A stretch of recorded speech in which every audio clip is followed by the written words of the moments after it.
Greetings world. We are anonymous. Ici qu'on a télégraphié à Cuba pour mettre fin à la crise des missiles. C'est interdit de descendre ici. En passant par les tunnels top secrets de l'élite soviétique, qui hante encore le métro le plus fréquenté du monde. Explorez avec nous les secrets des villes, avec aujourd'hui, Moscou, les repères souterrains de Staline.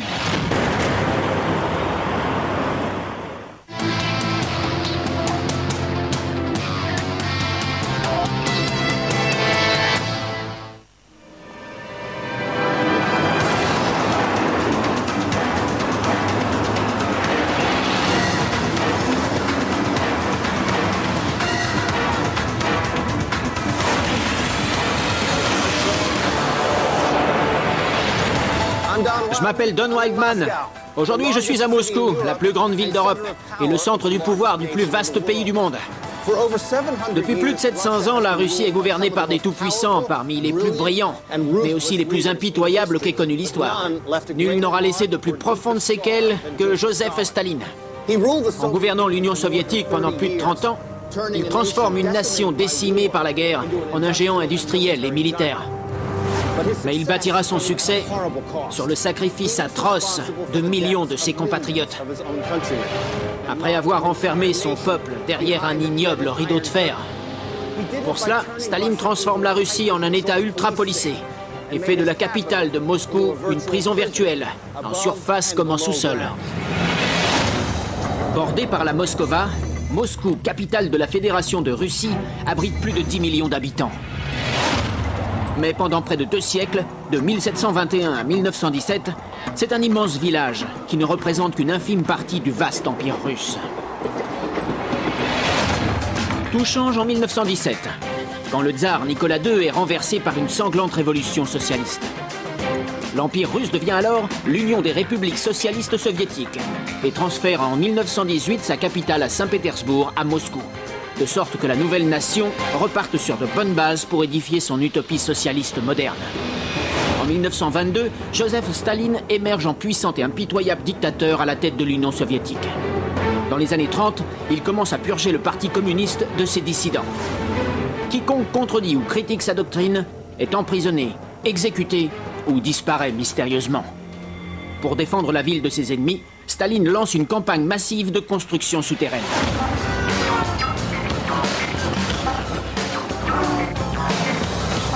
Dans le vieux quartier Taganka de Moscou, se trouve un bunker habilement dissimulé. Vestige des jours les plus sombres de la guerre froide, lorsqu'États-Unis et Union soviétique se tenaient prêts à l'affrontement nucléaire. Je suis à environ un quart d'heure du Kremlin, dans un quartier typique de Moscou. Vous voyez autour de vieilles églises magnifiques, de vieilles habitations, ainsi qu'un grand ensemble plus moderne qui abrite des dizaines de familles. Et voici l'endroit top secret où l'on m'a envoyé. Un bâtiment qui passe inaperçu dans ce quartier. Mais j'imagine que c'était voulu. À l'apogée de la guerre froide, qui aurait cru en passant près de ce banal immeuble qu'il cachait l'entrée secrète d'un important bunker militaire? J'ai rendez-vous avec Terence Fabian. Cet Américain qui vit à Moscou a passé sa vie à étudier l'histoire russe et soviétique. Il m'emmène dans l'entrée de cet immeuble d'habitation qui n'est qu'un subterfuge pour dissimuler un étonnant complexe souterrain. Un centre névralgique où les soviétiques complotaient leur stratégie contre l'ennemi juré, les États-Unis. Après vous. On va descendre par l'ascenseur qui plonge à 60 mètres sous terre. 60 mètres? Oui, c'est l'équivalent d'un immeuble de 20 étages. En 1952, débute sous les ordres de Staline l'édification de ce complexe militaire souterrain.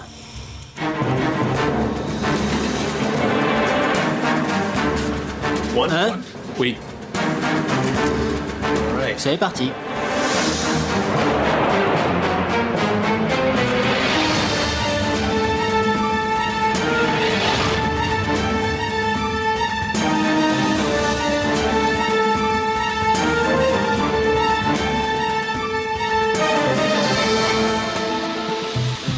Nous y voilà. Incroyable. On a l'impression que c'est compact. C'est extrêmement massif. Combien de personnes descendaient ici chaque jour? Quelque chose comme 1000 à 1500 personnes étaient assignées à ce bunker. Elle faisait les 3-8. Ça veut dire qu'il devait y avoir en permanence 300 à 500 personnes présentes en même temps dans ces sous-sols. Ah, je vois. Pendant 33 ans, ce bunker souterrain servira de centre de communication militaire soviétique. À l'époque, son nom de code est GO-42. Caché sous un banal immeuble d'appartements, GO-42 se déploie à 60 mètres de profondeur sur 4 blocs principaux reliés par un réseau de tunnels. Le bloc numéro 3 abrite la partie technique. Générateur, système de ventilation et réserve. Le bloc numéro 4, la cantine, les chambrées et l'infirmerie. Tandis que dans les blocs 1 et 2 avaient lieu les opérations. Ceux-ci renfermant les bureaux et l'équipement de communication. Que signifiait le nom de code GO-42 attribué à ce bunker? Gasudarstvoye Object numéro 42. Ça veut dire installation gouvernementale. Ce qui était plutôt joli à l'oreille puisque ça désignait une installation mais sans en dire davantage. D'accord. Les mesures de sécurité pour protéger un tel centre névralgique étaient conséquentes. En pleine crise politique, c'est en effet depuis ces salles enfouies que les dirigeants soviétiques ont pris des décisions risquant de bouleverser la paix mondiale. Ce matériel, c'est quoi? Ce sont des récepteurs radio en ondes courtes, des machines à encoder et décoder, des standards téléphoniques. Si vers la fin de la guerre froide, GO-42 et son équipement sont abandonnés en l'état, c'est d'ici qu'il y a près de 50 ans qu'ont été passés les ordres relatifs à la crise des missiles de Cuba. En 1952, Nikita Khrouchtchev, alors numéro 1 soviétique, est impliqué dans un grave conflit politique avec les États-Unis au sujet de Cuba. Tandis que la planète craint l'escalade vers une troisième guerre mondiale, l'architecture de cette forteresse initiée par Staline montre quel devait être son but ultime avant que Khrouchtchev n'accepte de désamorcer la crise. C'est d'ici qu'en octobre 52 est parti le message ordonnant le retrait des forces soviétiques de Cuba, qui a permis d'éviter de justesse un conflit avec les États-Unis. On est vraiment passé très près de l'holocauste nucléaire. Oui, ça a été comme un revolver chargé avec un doigt prêt à appuyer sur la détente. Et cette étape clé de l'histoire s'est jouée ici même. Absolument. C'est hallucinant de se dire qu'à 60 mètres au-dessus de nos têtes, il y avait des millions de personnes qui marchaient tranquillement dans la rue. Pendant qu'ici, on envoyait un câble à Cuba pour mettre un terme in extremis à la crise des missiles. Qui sait si ça n'est pas passé par cet équipement? Afin de garantir la sécurité absolue de l'équipement et du bunker, Staline nomme une organisation secrète chargée de superviser au quotidien GO-42. En gros, le centre était placé sous la responsabilité du MGB, l'un des ancêtres du KGB. C'est eux qui gardaient en haut l'accès au site souterrain. Si la sécurité est assurée par des postes de contrôle comme celui-ci, chaque élément de GO-42 a été conçu pour préserver la confidentialité du lieu. Tous les tunnels sont blindés. Ces plaques de blindage sont faites dans un alliage qui contient beaucoup de plomb. Si on en a tapissé tout l'intérieur des couloirs, c'est parce qu'elles absorbaient les radiations électromagnétiques émises par le matériel de transmission, ce qui rendait le bunker plus difficilement détectable depuis la surface. Et ce bruit de fond, c'est quoi? Le métro. On est à la même profondeur? Oui. Parce qu'on a utilisé le réseau du métro pour camoufler la construction du bunker. D'accord.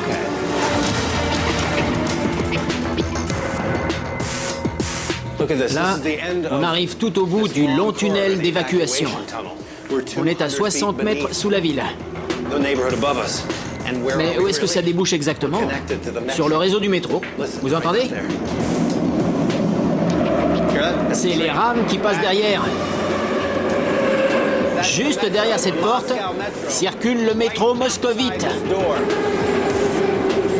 C'est marrant. Étrange paradoxe que celui de ce site ultra sensible qui a été bâti avec la contrainte environnementale d'un des métros les plus fréquentés du monde. Toujours est-il que l'intention de Staline était de faire de GO-42 bien davantage qu'un centre de communication top secret. Après 1943, c'est-à-dire après l'avènement des armes nucléaires, quand il est devenu évident que nombre des autres bunkers situés plus en surface ne survivraient pas à une explosion nucléaire, on a pris la décision de tout transférer profondément en sous-sol. Staline veut faire de GO-42 l'abri idéal pour protéger ses hauts dignitaires de l'apocalypse nucléaire. La capacité totale du bunker était de 3000 personnes. 3000? 3000 personnes auraient pu survivre ici 90 jours. C'est incroyable. Ouais. La construction de Géo 42 s'achève en 1946. À la sortie du bloc numéro 3, la section inachevée d'un tunnel permet d'apprécier l'impressionnante armature du bunker.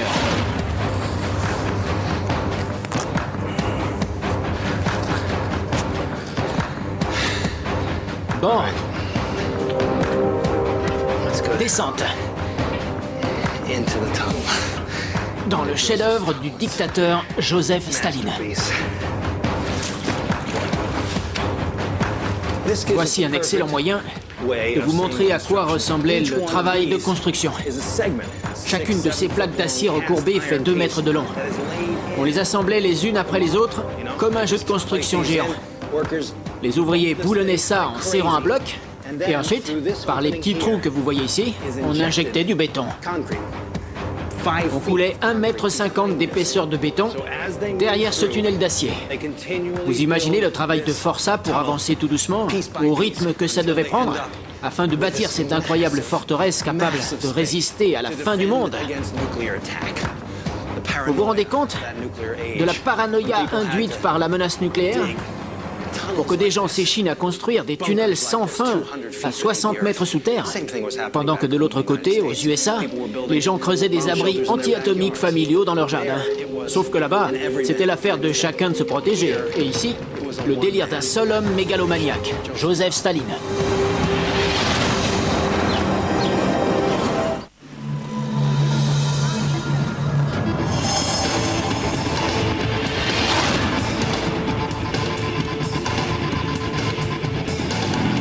Après avoir consolidé son pouvoir dans les années 30, Joseph Staline commence à mettre à exécution ses plans démesurés pour bâtir l'empire socialiste de ses rêves. Les grandes purges ont débarrassé l'État de ses ennemis en garantissant au dictateur des millions d'ouvriers esclaves soumis, prêts à rénover les infrastructures moscovites. Parmi les projets de construction les plus gigantesques, celui d'un canal de 130 km reliant le fleuve Moskova à la Volga. 25 000 personnes y laisseront leur vie. De nombreuses victimes seront enterrées à l'endroit où elles tombèrent. Malheureusement, cette hécatombe n'est qu'une goutte d'eau dans l'entreprise totalitaire de Staline pour moderniser la capitale. Il construira également l'un des plus vastes métros du monde, ainsi que d'immenses parcs et des monuments grandiloquents, en améliorant pratiquement toutes les infrastructures moscovites en surface comme sous terre. Ces tuyaux géants qui courent à travers le quartier datent du réseau de chauffage central de l'ère soviétique. La plupart des habitations moscovites continuent de recevoir chauffage et eau chaude depuis une centrale construite sous Staline. En même temps qu'il a développé ce système, il a fait creuser le réseau d'égouts de la capitale. J'ai rendez-vous avec quelqu'un pour voir à quoi ça ressemble en sous-sol. Je retrouve Terence Fabian. L'entrée des canaux souterrains étant strictement interdite au public, Terence a obtenu une autorisation spéciale des autorités municipales pour que nous puissions visiter les égouts de Moscou. Ah, j'ai compris, les bottes.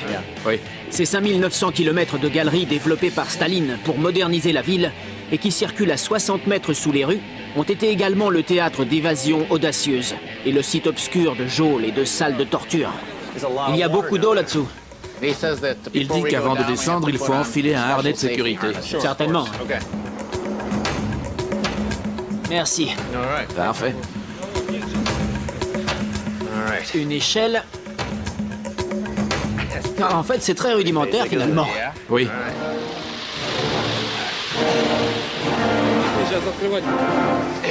Descente dans les tunnels tortueux du cerveau de Staline.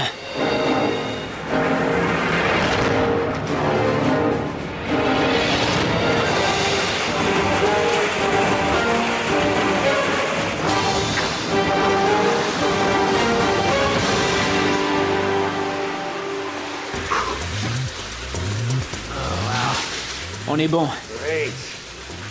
C'est parti. Merci beaucoup. Ouais, parti. D'où vient l'eau qui coule ici? Elle va où? C'est l'eau qui provient de la fonte des neiges dans les rues. Elle va jusqu'où? Elle rejoint les eaux provenant d'autres collecteurs d'égouts et elle traverse le centre-ville pour se jeter dans la Moskova. Aujourd'hui, Moscou repose sur un réseau souterrain de 190 rivières. Mais avant que Staline ne la transforme en mégapole, ces cours d'eau coulaient en surface, provoquant des inondations à chaque pluie importante. À la fin du XVIIIe siècle, l'impératrice Catherine II de Russie commence par faire dévier souterrainement une portion de la rivière Neglin-Naya, en la canalisant vers les douves entourant autrefois le Kremlin. Après le siège de Moscou en 1812 par Napoléon, les rivières sont si engorgées de décombres de la guerre qu'on préfère recouvrir plusieurs d'entre elles. Puis on commence à bâtir une série de tunnels d'écoulement. Avec le développement de la ville, Staline étend encore le réseau d'égouts pour en faire l'incroyable labyrinthe qu'on connaît aujourd'hui.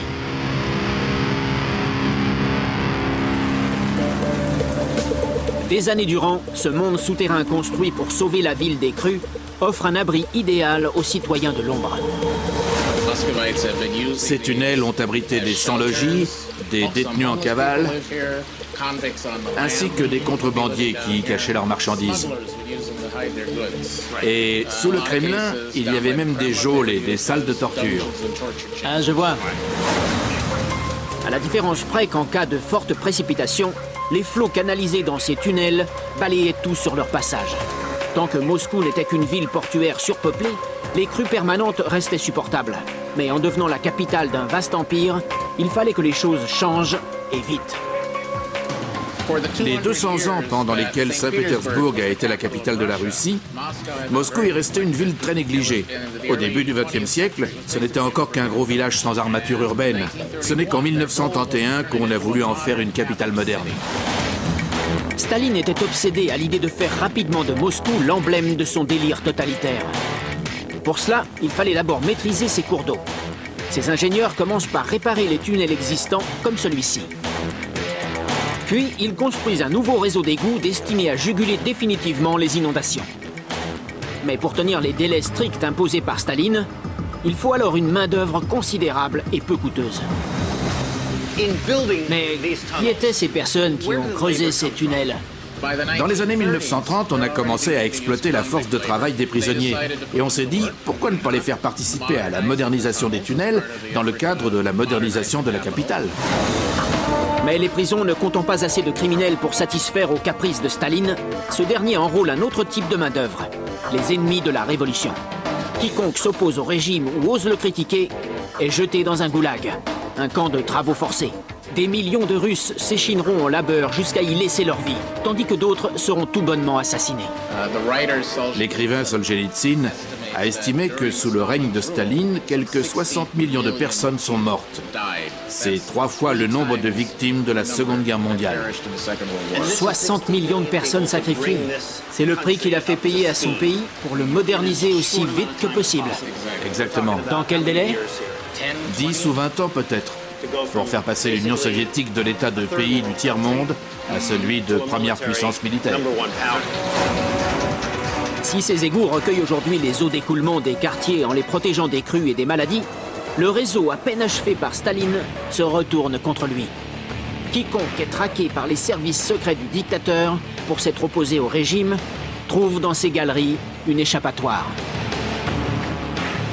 Quand le KGB, quand la police secrète poursuivait des opposants, ceux-ci trouvaient refuge dans ces tunnels pour mieux s'enfuir, n'est-ce pas? Oui, souvent pour s'évader, pas uniquement à l'époque de Staline, mais aussi très récemment, au début des années 90, puisqu'on raconte que des gens ont fui la Maison-Blanche de Moscou pendant la tentative de coup d'État d'octobre. Par Maison-Blanche, vous voulez dire le bâtiment du gouvernement à Moscou? Absolument. Ils ont fui dans les conduites de chauffage central, puis par des tunnels de ventilation et enfin par les égouts. L'immense chantier imaginé par Staline pour moderniser Moscou et la protéger des crues donne au final un vaste réseau souterrain servant ses opposants, qu'il utilise pour se dérober à son emprise.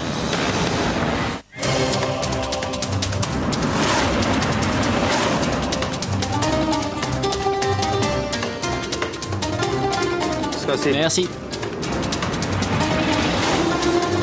Comme pour toute chose à Moscou, il faut plonger sous la surface pour comprendre véritablement ce qui se passe.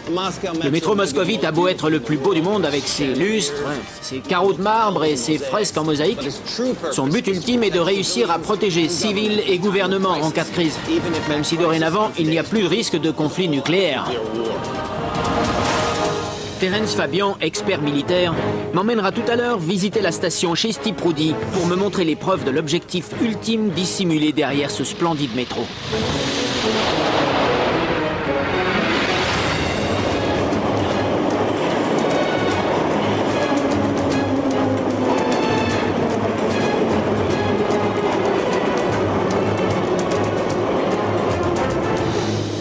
C'est magnifique. Nous sommes à la station Place de la Révolution. On y voit figurer les héros de la Révolution. Les soldats, les marins, les aviateurs, les paysans. Mais si vous regardez bien autour de vous, vous réaliserez que l'architecte a essayé de faire passer un message caché. Tous ces personnages ont le dos courbé sous les voûtes. L'architecte a voulu suggérer par là le poids insupportable de la répression exercée par Staline. Et c'est passé. Sous l'ère soviétique, vous pouviez suggérer les choses de manière très subtile, tout en douceur. Les gens savaient parfaitement lire entre les lignes. Si la finesse du message aura échappé à la police secrète de Staline, la création d'un métro moderne restera la clé de voûte de ses ambitions modernisatrices. Ainsi, la construction de la première ligne connue sous le nom de ligne rouge débute-t-elle en 1932. 3 ans plus tard, elle ouvre et 10 stations desservent près de 8 km. En 1938, 2 autres lignes de métro se croisent à 30 mètres sous la ville. Aujourd'hui, Moscou possède le réseau le plus dense du monde. Mais ces tunnels qu'empruntent chaque jour des millions de citoyens ne sont que la partie visible du vaste monde souterrain de Staline.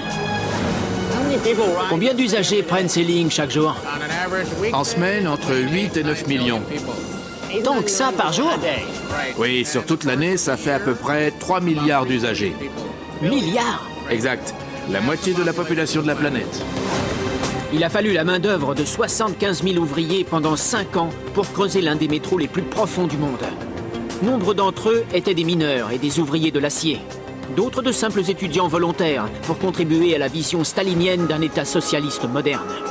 Mais l'objectif ultime du métro de Moscou était de protéger les moscovites des bombes d'Hitler. L'une des raisons pour lesquelles on a creusé ce métro si profondément était qu'il fallait pouvoir protéger les habitants des bombardements hitlériens. Car Staline avait compris qu'à un moment, la guerre contre les nazis serait inéluctable. Les stations restaient ouvertes toute la nuit pour les moscovites. Staline a vu juste. Le 2 octobre 1941, l'envahisseur nazi lance ses premiers raids aériens sur Moscou. Au cours de la première vague seulement, plus de 100 tonnes d'explosifs et 46 000 bombes incendiaires sont larguées sur la ville. Si en surface tout est dévasté, le génie architectural déployé en sous-sol permettra de sauver le métro et les habitants. On peut en déduire que ces héroïques tunnels auront libéré la planète de la folie d'Hitler.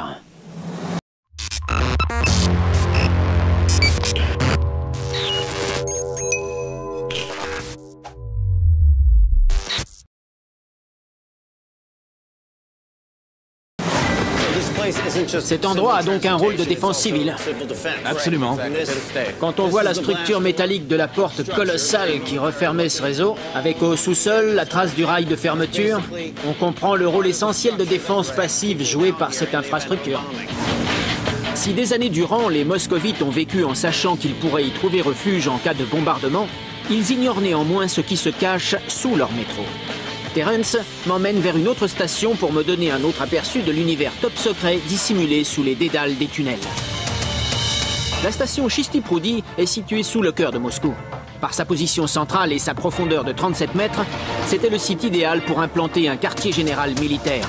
Tout au long de la Seconde Guerre mondiale, cette station restera fermée au public. Le haut commandement de la défense aérienne se trouvait ici et Staline est presque certainement descendu ici. Donc, tout le temps qu'a duré la Seconde Guerre mondiale, cette station a été un centre de commandement. Oui. Ça veut dire que tous ces passages étaient fermés par des planches de bois? Comme ça, personne ne voyait ce qui se passait. Les trains passaient sans s'arrêter. La station était condamnée au public. Et les militaires bossaient ni vu ni connu. L'armée utilise cette salle de correspondance coincée entre 2 quais de la station Chesty Proudy. Les rames ne s'y arrêtent pas, et les passagers ignorent les enjeux qui se trament derrière les parois de bois occultant la zone top secrète. Mais sous ce centre de commandement dissimulé, Staline avait bâti un bunker encore plus confidentiel. Aujourd'hui, le réseau de tunnels classés secret défense est toujours interdit au public. Ici, c'est donc l'une des entrées du bunker situé en dessous. Un bunker toujours intact. Vraiment? Oui, mais personne n'a mis les pieds là-dedans depuis des lustres. Vous me dites qu'il y a sous cette station un bunker qui n'a pas bougé depuis sa construction C'est bien ça. et qui était réservé à Joseph Staline et à ses hauts dignitaires. Oui. Ce bunker fait partie d'une vaste installation militaire s'étendant en étoile sous toute la superficie de Moscou et que les Russes ont baptisé simplement Métro 2. Métro 2 est censé être cet immense réseau conjuguant des tunnels de métro, des centres de commandement militaire, des bunkers. Il s'étend au-delà des limites de la ville, vers des postes de commandement basés au sud, au nord-est et au sud-ouest de la périphérie. Ils avaient aussi un chemin de fer souterrain secret? Oui, et même par endroits, toute une ville souterraine. Comment savez-vous ça? Les premières informations ont commencé à filtrer dans les journaux au début des années 90. Comme par exemple, l'un de mes voisins connaît une dame, aujourd'hui retraitée, qui travaillait comme femme de ménage pour le KGB et qu'on avait emmenée sur ce réseau ferroviaire souterrain. D'accord. Progressivement, de plus en plus de détails ont fait surface. Quand on pense que ça n'a commencé à être su qu'au début des années 90, on comprend que c'était sans doute le secret le mieux préservé de Moscou. D'autres preuves attestent que le gouvernement américain était au courant de ce secret. Terence a pu mettre la main sur un document récemment déclassifié du ministère de la Défense, qui montre le plan global de Métro 2. Cette carte provient d'un rapport des services secrets de la défense américaine. C'est un schéma approximatif du réseau de Métro 2. C'est donc un document officiel américain? Oui. Je vois. Et ça servirait à quoi en cas de guerre atomique? Ce serait en quelque sorte les galeries de la dernière chance en cas d'holocauste nucléaire pour espérer sauver les pointures de l'État. Oui, sans compter que c'est un système qu'on continue de développer comme on continue d'étendre le réseau du métro pour les usagers. Alors ce sous-sol réserve encore des secrets? Absolument. Si le Kremlin continue de nier l'existence de Métro 2, nombreux sont les moscovites à croire que les vestiges des projets gigantesques de Staline restent opérationnels derrière ces parois de marbre. On n'a pas le droit de descendre ici. Mais je veux en avoir le cœur net. Regardez. On devine qu'on entre ici dans un autre monde. Autant là-haut, c'est une scène banale de transport en commun, avec des usagers qui vont et qui viennent. Autant sous leurs pieds, ça devient une zone strictement militaire et occulte, dont on devine qu'elle s'enfonce encore plus profondément. Si l'on est ici à moins 37 mètres, là commence la descente vers moins 90 mètres. Il y a là en dessous tout un réseau ferroviaire secret dont la preuve de l'existence a été fournie par des documents américains. Sauf que nul n'est autorisé à percer ce mystère. Le Moscou souterrain, c'est une vraie chape de plomb.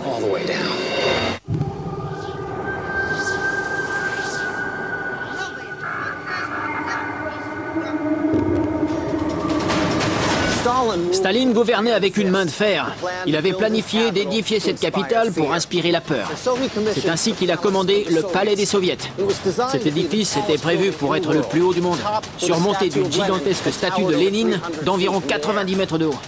Mais pour pouvoir construire ce chef-d'œuvre, Staline a dû trouver un emplacement, et pour cela, il ne s'est pas gêné pour faire table rase du monument le plus sacré de la ville, montrant par là sa volonté d'écraser la religion. L'une des pires menaces pour la société utopique de Staline est en effet la religion. Le dictateur sanguinaire veut ainsi briser le symbole le plus saint de la Russie en le remplaçant par une représentation de l'omnipotence de l'État, le Palais des Soviets. Pour créer l'emplacement de ce bâtiment d'inspiration néoclassique, il a fait détruire la cathédrale du Christ Sauveur. Le chantier sera interrompu par l'invasion allemande de 1941. Et la cathédrale sera reconstruite entre 1995 et 2000. Le sous-sol a gardé la trace des goûts mégalomaniaques de Staline. Daria Beliakova, guide local, m'accompagne. Daria! Bonjour, Don. Enchanté. De même. C'est donc la cathédrale du Christ Sauveur. C'est elle. Chapeautée de ses dômes dorés en forme d'oignon, la cathédrale du Christ Sauveur domine l'horizon. Mais ce qu'on voit émerger du sol, c'est un édifice incroyable, n'est qu'une petite partie d'un impressionnant complexe souterrain. La salle principale du conseil, par exemple, construite à 14 mètres sous terre. Ici, nous sommes dans la grande salle des conseils religieux où ont lieu les événements majeurs de la vie religieuse orthodoxe, sous la guidance du patriarche qui est à la tête de l'Église orthodoxe russe. En 1812, Alexandre Ier commande la construction de la première cathédrale du Christ Sauveur pour célébrer la victoire de la Russie sur les troupes de Napoléon. Une fois achevée en 1833, elle est immédiatement célébrée par le peuple comme le symbole de l'Église orthodoxe russe. Mais à peine 48 ans après qu'elle ait été achevée, Staline ordonne que la monumentale cathédrale où bat le cœur religieux des moscovites soit rasée. À 14 mètres en sous-sol, subsistent les traces de l'église d'origine ainsi que des fondations du palais des soviets voulu par Staline.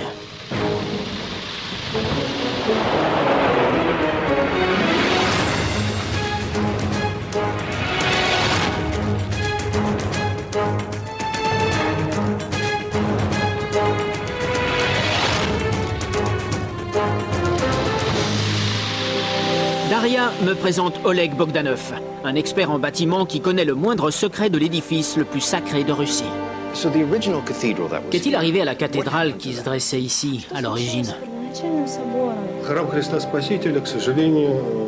En 1931, on l'a fait exploser et détruire sur l'ordre direct de Staline.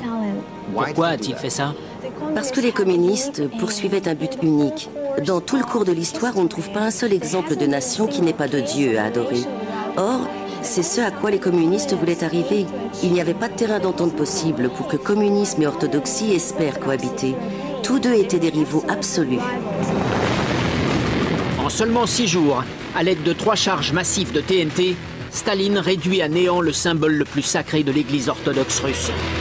Quiconque élève son objection contre ce véritable acte de terrorisme est exilé ou assassiné, comme ce sera le cas pour des dizaines de milliers de prêtres. Peu de temps après démarre le chantier du nouveau bâtiment. Le palais des soviets se veut le centre culturel de toute la nation. Ses plans révèlent une structure circulaire s'élevant à 396 mètres, surmontée d'une statue de bronze de Lénine de 96 mètres de haut, ce qui porte l'ensemble à 15 mètres plus haut que l'Empire State Building, en espérant faire triompher le socialisme. Si je résume, Staline a éradiqué la religion orthodoxe pour imposer à la place sa religion d'État, dont Lénine était le saint patron. Oui, il a fait en sorte de saper en profondeur le peuple russe en détruisant toutes ses racines religieuses. Pour construire des fondations assez puissantes pour supporter un bâtiment aussi imposant, les ingénieurs de Staline nivellent la colline sur laquelle se dressait la cathédrale. Puis ils creusent une fosse de 8 mètres de profondeur, qu'ils remplissent de béton. En 1941, la charpente d'acier des 10 premiers étages est déjà bâtie. Mais le chantier s'arrête brusquement avec l'invasion de l'Union soviétique par les troupes nazies. Alors que la guerre fait rage autour de Moscou et que le pays est à court de ressources, béton et acier sont arrachés aux fondations pour construire en hâte les bunkers et fortifications capables de protéger Moscou. C'est une double blessure pour les Russes. Leur sainte cathédrale a été détruite pour rien. Pendant les 20 années qui suivent, le trou des fondations restera béant, rempli d'eau de pluie et de ruines. C'était devenu une décharge marécageuse. Et quelle image tragique que celle de cette première église de Russie, devenue un trou laissé à l'abandon en pleine capitale. Oui. Les moscovites rêvent en secret du jour où ressurgira peut-être leur cathédrale. Leur rêve va être exaucé au début des années 90, avec la chute du régime totalitaire soviétique. Grâce aux dons des volontaires affluents de toute la Russie, le chantier de la nouvelle cathédrale démarre en 1994 et l'on creuse de nouvelles fondations sur les vestiges de la fosse béante du palais des soviets. Pour avoir un aperçu de l'envergure de cette entreprise, il faut descendre au sous-sol à 14 mètres sous la cathédrale. Regardez cet immense espace en face. Nous sommes ici sous le fond de l'église qui se dresse au-dessus de nos têtes.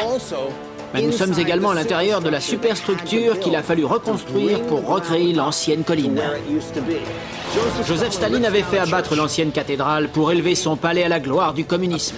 Mais le communisme a chuté, et bien évidemment, le peuple russe libéré de son joug a exigé qu'on lui rende son principal lieu de culte. Pour pouvoir le satisfaire, il a fallu remonter une colline et y construire la réplique exacte de la cathédrale du Christ Sauveur. Cette superstructure représente la fameuse colline, et nous nous trouvons sous la copie conforme de la cathédrale. C'est la technologie du XXIe siècle cachée sous une église du XIXe.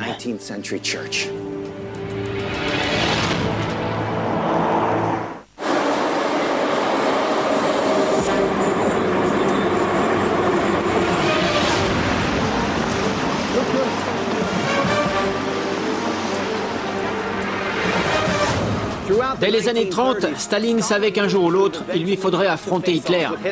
Pour mieux se préparer au duel sans merci contre son voisin allemand, qu'il savait supérieur en puissance de feu, il a transformé sa capitale en forteresse.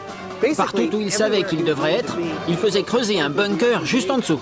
Le Kremlin, les bâtiments du gouvernement, les quartiers généraux militaires, et même un stade dans lequel Staline rassemblait les foules pour les exhorter à résister et à combattre les nazis avançant sur eux. Protéger Staline de la machine de guerre nazie signifiait créer un lien direct entre le centre du pouvoir au Kremlin et un bunker souterrain secret d'où le dictateur pourrait diriger les opérations.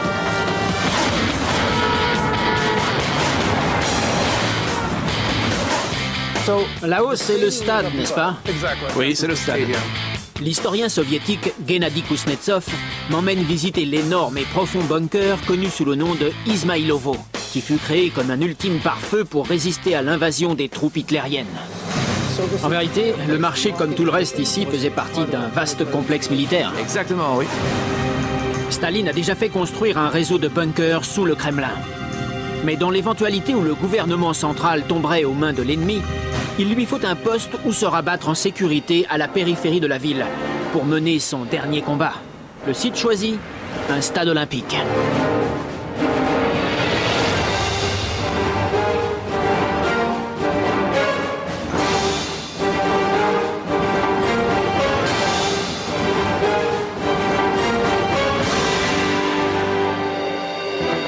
C'est un vrai palais. Tout a l'air grandiose. Oui, c'est un palais souterrain. Staline l'a connu sous cet aspect. Oui, rien n'a bougé.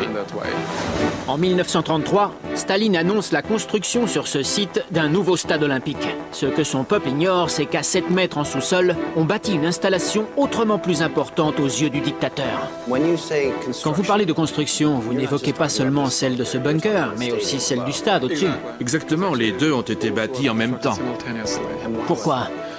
Parce que le stade devait servir de couverture à la construction du bunker. D'accord.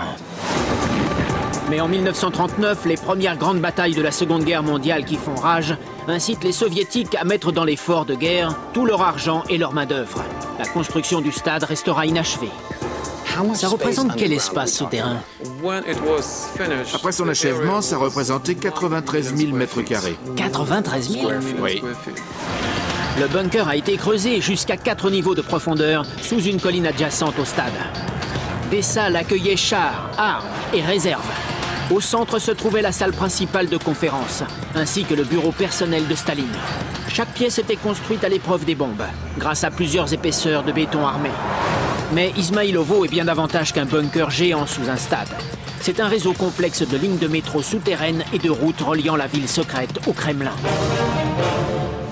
Les réserves stockées ici auraient permis au gouvernement de Staline de tenir le siège plusieurs mois d'affilée. Comment arrive-t-on ici depuis le Kremlin? Par un tunnel. Un tunnel spécial a été creusé entre ce bunker et le Kremlin.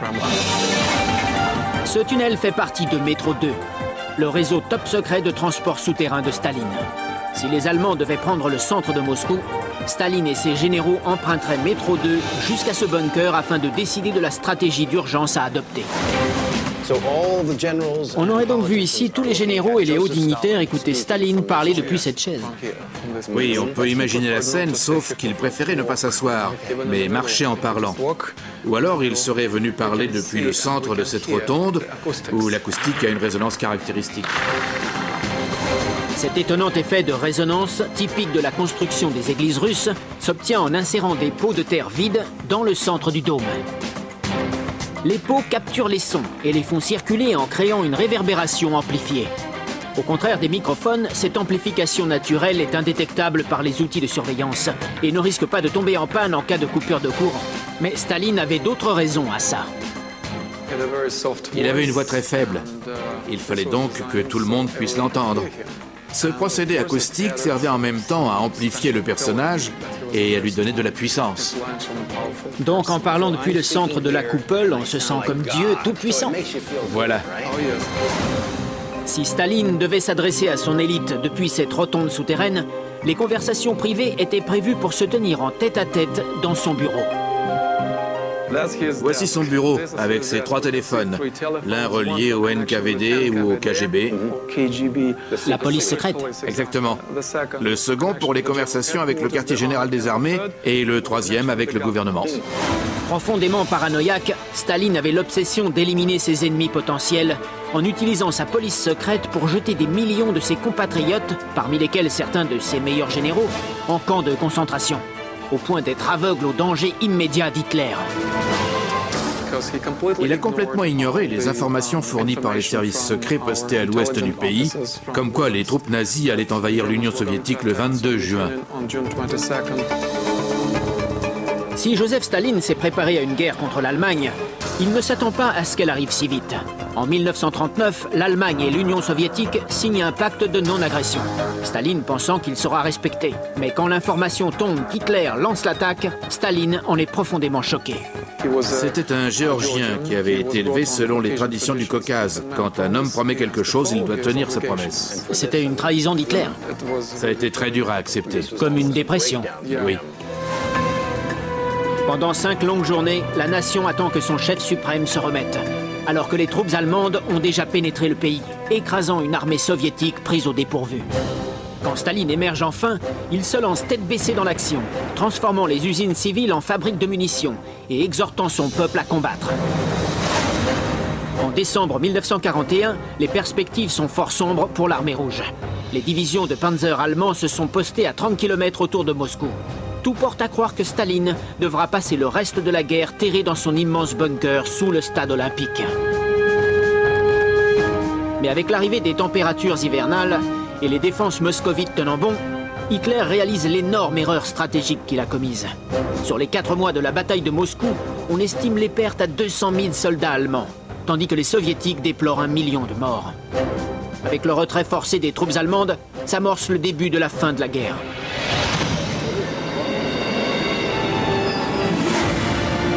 Joseph Staline et des millions de ses compatriotes ont réussi à repousser la plus vaste campagne militaire de l'histoire. Le coût en vie est inouï. Mais après les jours les plus sombres vécus par l'Union soviétique, Staline émerge comme le chef d'État victorieux d'une nation parmi les plus puissantes que le monde ait jamais connues. Si 1989 marque la fin de l'Empire soviétique, les séquelles de l'épouvantable règne de terreur exercé par Staline sont toujours présentes sous Moscou et ses environs.